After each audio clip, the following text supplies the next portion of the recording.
Nous avons visité seulement l'arrondissement Ville-Marie. En quelques heures, nous avons découvert plusieurs campements, des tentes cachées.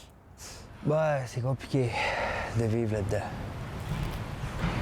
Il fait fret. Il fait chaud, il fait fret, chaud, fret. À l'en t'as le rhume, là. Ah, c'est compliqué, c'est dur de voir ma mère là-dedans. J'essaie de la faire sortir de ça, là. On est plusieurs qui essaient de l'aider.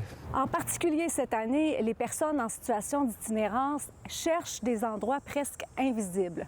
Pourquoi? Parce que le nombre de démantèlements a augmenté dans plusieurs arrondissements, comme Ville-Marie, par exemple. Oh, vous êtes plusieurs quand même ici, hein? Selon l'opposition à l'Hôtel de Ville, on n'a justement pas l'heure juste sur le nombre de démantèlements. En fait, elle a voulu obtenir les chiffres pour toute la ville de Montréal, mais s'est fait répondre qu'aucun document n'existe. Bien, ce qu'on dénonce, c'est que le portrait qu'on nous fournit, finalement, est complètement incomplet. Si on regarde, par exemple, un démantèlement qui aurait lieu à Ville-Marie, bien, il n'y a aucune façon de savoir si M. X ne s'est pas retrouvé à un cycle le lendemain. Il n'y a aucun suivi centralisé sur qu'est-ce qui se passe au niveau des démantèlements. Donc, la main droite ne parle pas à la main gauche. Il y a un décompte qui est fait des démantèlements, effectivement.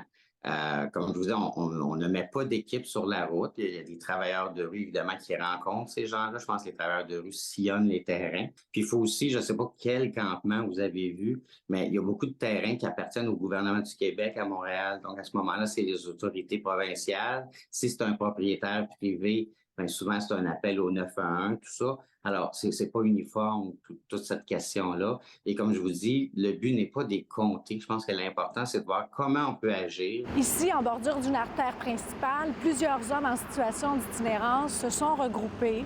Il y a plusieurs tentes, différents équipements. Et hier soir, celui qui est arrivé, c'est Denis. Il est en chaise roulante et on l'a expulsé de l'endroit où il était parce qu'il avait trop de sacs avec lui. Tu n'as pas le droit à plus que 3 sacs. Comme par exemple, on m'oblige de prendre une douche. Mais je peux pas prendre de douche, puis ils n'ont pas de bain. Vous allez faire quoi? Vous avez dormi là?